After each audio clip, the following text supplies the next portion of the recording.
जय श्री कृष्णा प्रिय दर्शकों, भाई और बहनों, अष्टो चर्चा में आपका स्वागत है। मेरा आपको सादर नमस्कार। इस वीडियो में हम चर्चा करेंगे जो कन्या लग्न के व्यक्ति हैं उनका फरवरी माह कैसा गुजरेगा, एक संक्षिप्त पर चर्चा करेंगे। आप कन्या लग्न के व्यक्ति हैं तो ये वीडियो आपके लिए है। ये प्रथम भाव है, इसमें 6 नंबर लिखा हुआ है, अर्थात ये कन्या लग्न की कुंडली को इंडिकेट करता है। 1 फरवरी को गोचरीय परिस्थितियां हैं वो आपकी कुंडली पे दिखाया हुआ है। बुध देवता, शुक्र देवता, मंगल देवता, सूर्य देवता सब पंचम भाव पे गोचर कर रहे हैं। और क्रम से फरवरी महीने में बुध देवता 3 तारीख को छठे भाव पे आ जाएंगे, फिर पीछे से शुक्र देवता 6 तारीख को छठे भाव में आ जाएंगे, मंगल देवता 23 तारीख को आएंगे और सूर्य देवता 13 तारीख को ही आ जाएंगे। और इस तरह से पंचमहाव ग्रही योग बन जाएगा यहाँ पे छठे भाव पे। लेकिन हर ग्रह का अपना अपना रिजल्ट होता है, क्लस्टर ये बनाएंगे, लेकिन उससे डरने की जरूरत नहीं है और आपको किसी प्रकार की परेशानी नहीं आनी है इस बात से, जैसा कि सब बोलते हैं। और जो धीरे चलने वाले ग्रह हैं जैसे शनि देवता, बृहस्पति देवता, केतु देवता, राहु देवता, तो ये सब स्लो मूविंग प्लैनेट हैं। ये पहले से आपको रिजल्ट दे रहे हैं। तो मासिक फल में हम तेजी से चलने वाले ग्रहों का मेन कंसिडरेशन करते हैं। तो बुध देवता आपके लगने से हुए और 3 तारीख से पहले हैं 2 दिन के लिए फरवरी माह में पंचम भाव पे, मतलब पंचम भाव का रिजल्ट आपको मिल रहा होगा। पंचम भाव से संबंधित आप कम धंधे में होंगे तो आपको अच्छे लाभ की प्राप्ति हुई होगी, क्योंकि आपके लगने से है बुध देवता और साथ में आपके कर्मेश भी हैं, कर्म स्थान से इनका संबंध बना हुआ है।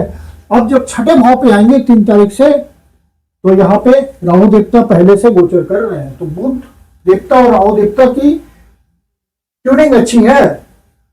बुध देवता का रिजल्ट आपको अच्छा आएगा। तो यहाँ पे छठे भाव से संबंधित आपका यदि प्रोफेशन है तो वहां पे आपको अच्छी सफलता मिलेगी। 9 to 5 आप जो डिसिप्लिन जॉब करते हैं कोई, वहां आपको कुछ नए अवसर की प्राप्ति हो सकती है। यदि आप स्टूडेंट हैं, तैयारी कर रहे हैं कंपटीशन की, तो कोई नया जॉब मिल सकता है, क्योंकि बुध देवता का कर्म स्थान से सीधा सीधा संबंध है। 10वें भाव के स्वामी है वो, कर्म की महत्ता का भाव होता है, आपके कर्म में प्रवृत्त होने का भाव होता है और साथ में आपके लग्नेश हैं।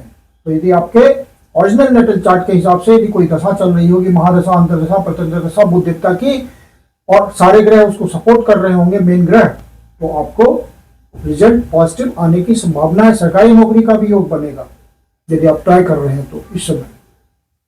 और बुध देवता चूंकि लगने से, तो आपकी पर्सनालिटी को इंप्रूव करेंगे, कर्म स्थान में आपकी महत्ता बनेगी, सीनियर्स आपको आइडेंटिफाई करेंगे, जूनियर्स का सपोर्ट मिलेगा, कोई आपको प्रमोशन मिल सकता है, कोई इंसेंटिव मिल सकता है, कोई ओवर टाइम मिल सकता है, जिससे आपको अच्छे धन की व्यवस्था हो जाए अलग से, और कोई पद प्रतिष्ठा भी मिलने के चांसेस हैं बुध देवता के इस गोचर में।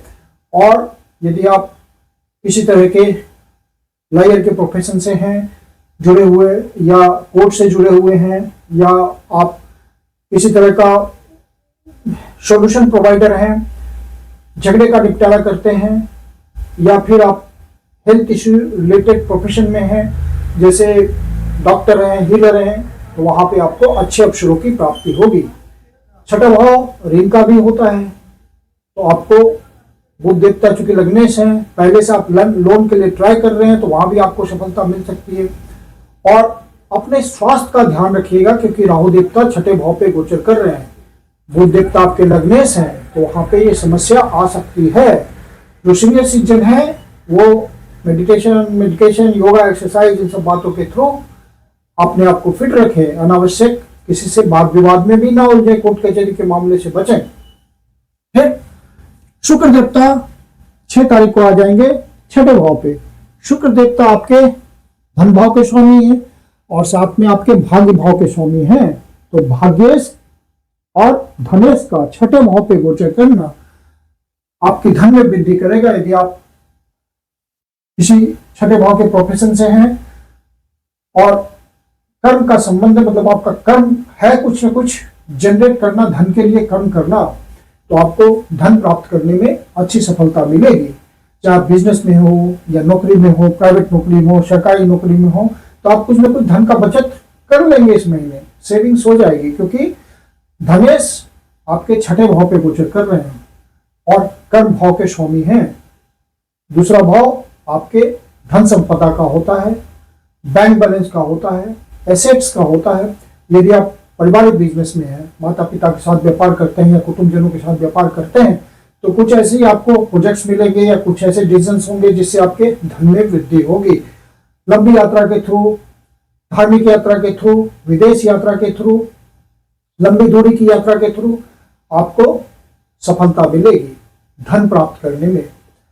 आपको अपने गुरुजनों का सहयोग मिल सकता है, उनका कोई बहुत ही आपके लिए काम करने वाला एडवाइस मिल सकता है, पिता का आर्थिक सहयोग मिल सकता है।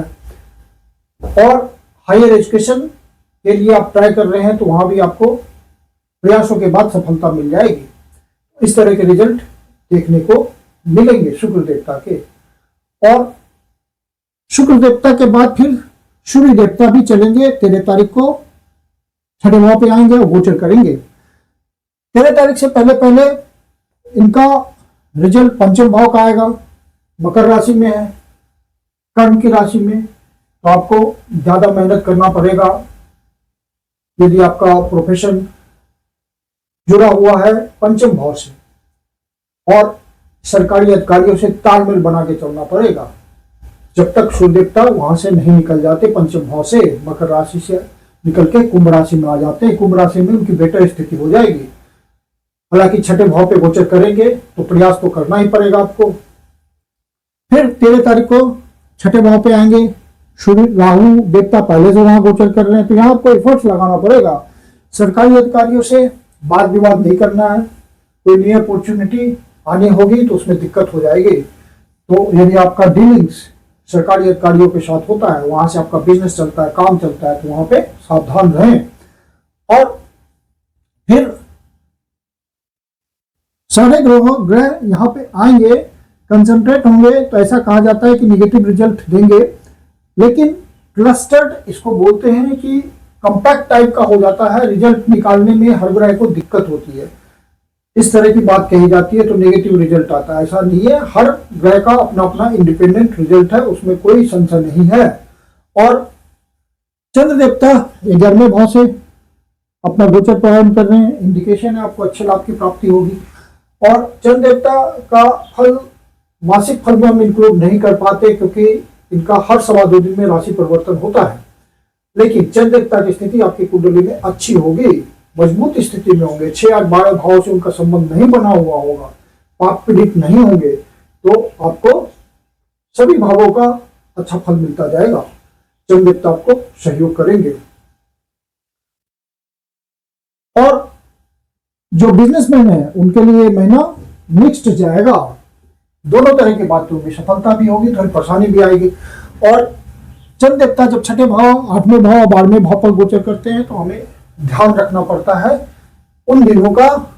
तो चंद्र देवता छठे भाव पे आएंगे 17, 18, 19 तारीख को। तो इन दिनों आप अनावश्यक किसी से वाद विवाद में न उलझें। सीनियर सिटीजन है तो अपने स्वास्थ्य का ध्यान रखें, कोर्ट कचहरी के मामले से बचें। और जब चंद्र देवता 21, 22 और 23 तारीख को 8वें भाव पे आएंगे, तो आपको कोई निगेटिव न्यूज मिले, मन दुखी हो, ज्यादा परेशान हो मानसिक रूप से, तो शिव जी के मंदिर में जाकर के शिवलिंग पे दूध का, जल का अभिषेक करें, ओम नमः शिवाय का जाप करें, शिव जी आपकी पीड़ा हल लेंगे। या विष्णु सहस्त्रनाम का पाठ करें। और चंद्र देवता जब 12वें भाव पे सिंह राशि के ऊपर गोचर करते हैं, तो वहां पे आपको 3 और 4 तारीख को गोचर कर रहे हैं 52वें भाव पे। आपका व्यय बढ़ सकता है, कोई यात्रा भी हो सकती है।